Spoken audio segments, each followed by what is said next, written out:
BRS MLA పాడి కౌశిక్ రెడ్డి మాట్లాడుతున్నారు. Live లో చూద్దాం. స్వాగతం పలుకుదాం.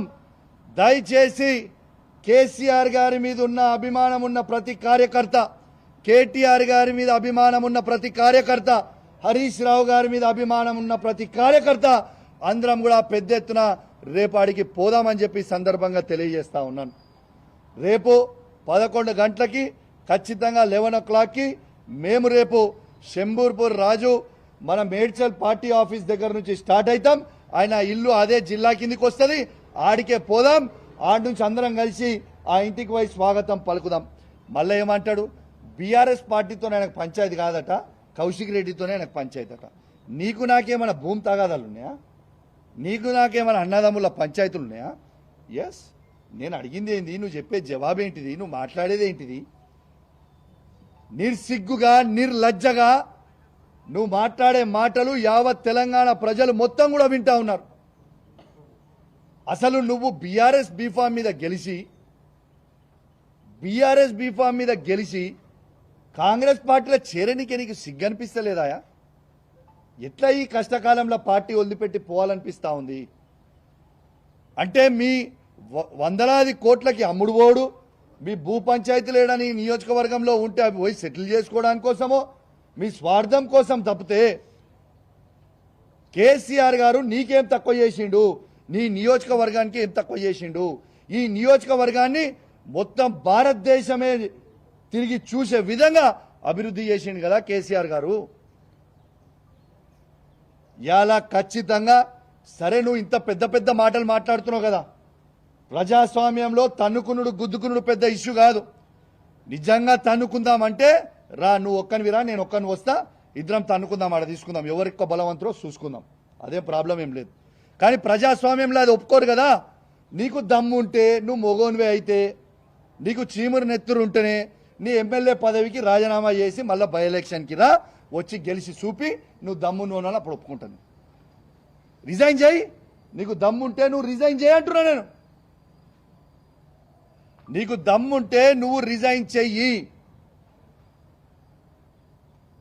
Come will go for election, ఆడ చూసుకుందాం. అది నిజమైన ప్రజాస్వామ్యం కదా. నీ దమ్మేందో, మా కేసీఆర్ నాయకత్వంలో మా దమ్మేందో మేము చూపిస్తాం. You please resign. Straight answer. నువ్వేదో తిట్టి డైవర్ట్ చేసి టాపిక్ ఏదో చేద్దామన్నా, ఐ వాంట్ స్ట్రేట్ ఆన్సర్. నువ్వు బీఆర్ఎస్ పార్టీ ఎమ్మెల్యే అయితే మీరు రాండి, స్ట్రేట్గా టీఆర్ఎస్ భవన్కి పోదాము, తెలంగాణ భవన్కి పోదాము, ప్రెస్ మీట్ పెడదాము, అక్కడి నుంచి కేసీఆర్ గారి దగ్గరికి పోదాము. లేదు అంటే నువ్వు కాంగ్రెస్ పోయినావు నువ్వు అనుకుంటే చక్కగా రిజైన్ చేయి, ఎలక్షన్కి పోదాం, నీ దమ్మేందో మా దమ్మేందో చూసుకుందాం. రేపు మాత్రం ఖచ్చితంగా ఇవాళ పోలీస్ నిర్బంధంలో నన్ను ఆపినో, నన్నే కాదు మీడియా వాళ్ళని కూడా లోపల రానియలే, చాలాసేపు మీడియా వాళ్ళని కూడా లోపల రానియలే మీరు. ఇవాళ ఖచ్చితంగా రేపు 11 గంటలకి మేము ఆడి నుంచి బయలుదేరుతాం. ఖచ్చితంగా మీకు చెప్తా ఉన్నాం, గాంధీ గారి ఇంటికి పోతాం. గొడవకు కాదు మేము పోయేది. ఆయన మా బీఆర్ఎస్ పార్టీ ఎమ్మెల్యే అంటుండు కాబట్టి మా షేర్లింగంపల్లి కాన్స్టిట్యున్సీలో ఉన్న బీఆర్ఎస్ కార్యకర్తలు, మా ఉమ్మడి రంగారెడ్డి జిల్లాలో ఉన్న బీఆర్ఎస్ కార్యకర్తలు, జిహెచ్ఎంసీలో ఉన్న బీఆర్ఎస్ కార్యకర్తలు అందరం కూడా ఆడ మీటింగ్ పెట్టుకోవడానికి పోతున్నాం. ఆయనకు స్వాగతం పలికి తెలంగాణ భవన్కి తీసుకొచ్చి మళ్ళా కేసీఆర్ గారి దగ్గరికి తీసుకుపోతామని చెప్పి సందర్భంగా తెలియజేస్తా ఉన్నాను. నువ్వు మాట్లాడిన మాటలకి నేను నీకంటే రెట్టింపు మాట్లాడగలుగుతా, కానీ నీ విజ్ఞతకే ఇచ్చిపెట్టిన నీ యావత్ షేర్లింగంపల్లి ప్రజలందరూ కూడా చూసిర్రు. మైనంపల్లి హనుమంతరావు కూడా అల్వాల్లో మీటింగ్ పెట్టినప్పుడు ఇదే విధంగా కేటీఆర్ గారిని నోటికి వచ్చినట్టు దూషించిండు. 50,000 మెజారిటీతో ఓడిపోయిండు. నెక్స్ట్ నీది కూడా గదే గతి పడుతుందని చెప్పి సందర్భంగా తెలియజేస్తూ సెలవు తీసుకుంటా ఉన్నాను. జై తెలంగాణ, జై కేసీఆర్.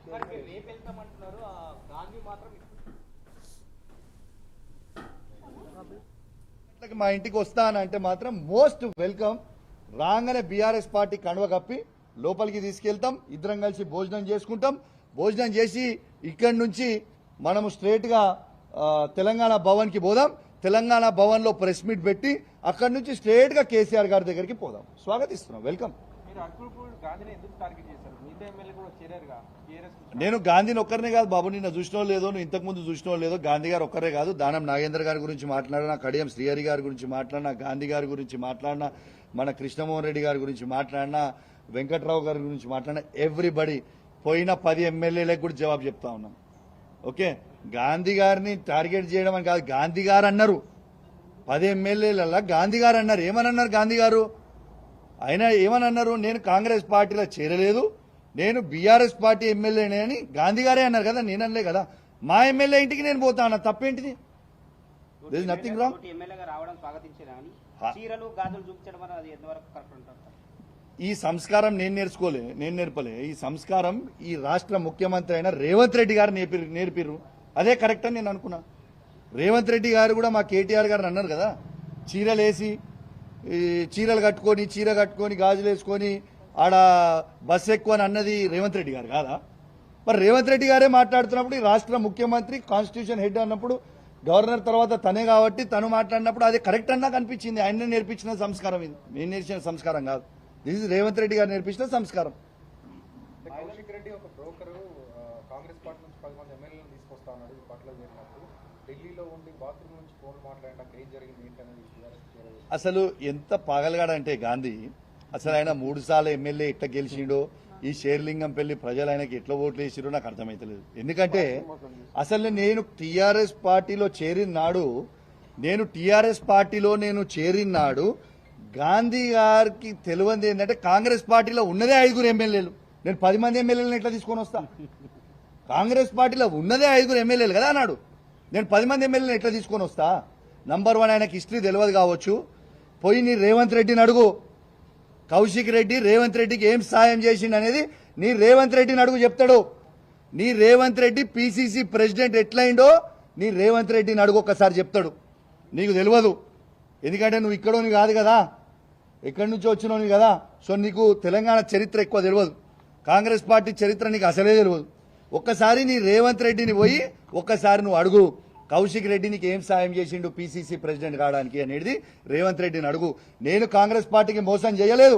ఆనాడు రేవంత్ రెడ్డి గారు ఈటల రాజేందర్ గారికి 25 కోట్ల రూపాయలకి అమ్ముడు పోయిండు. ఆ రోజు ఆయననే బాజాబ్తు ఏబిఎన్ ఛానల్లో ఇంటర్వ్యూ ఇచ్చి కాంగ్రెస్ పార్టీ అధ్యక్షుడు ఉండుకుంటూ, మీరు రికార్డ్స్ తీయండి, కాంగ్రెస్ పార్టీ అధ్యక్షుడు ఉండుకుంటూ ఏబిఎన్ ఇంటర్వ్యూలో బీజేపీ క్యాండిడేట్ అయిన ఈటల రాజేందర్ గెలుస్తాడని ఆ రోజు రేవంత్ రెడ్డి గారు చెప్పిర్రు. రేవంత్ రెడ్డి గారు అమ్ముడు వేయండి తప్పితే నేను అమ్ముడు పోలేదు. నువ్వు రేవంత్ రెడ్డి గారు మోసం చేసిరు. రెండోది, ఇలా బీఆర్ఎస్ పార్టీ బీఫామ్ మీద గెలిచి పార్టీకి అండగున్న కౌశిక్ రెడ్డి గొప్పోడా, బీఆర్ఎస్ పార్టీ బీఫామ్ మీద గెలిచి పార్టీలు మారిన గాంధీ గొప్పోడా? ఒక్కసారి ఆలోచన చేయండి. ఇలా బ్రోకర్ ఎవరు? ప్రజలు నిర్ణయించుకుంటారు బ్రోకర్ ఎవరని. This clear. బీఆర్ఎస్ మీరు భ్రష్టు పట్టిస్తున్నారని అంటున్నాడు ఆయన. కేసీఆర్ ను తప్పుదో పట్టిస్తున్నారు, బీఆర్ఎస్ ను భ్రష్టు పట్టిస్తున్నారు. ఏ యాంగిల్లో నేను భ్రష్టు పట్టించినా కూడా చెప్పాలి కదా.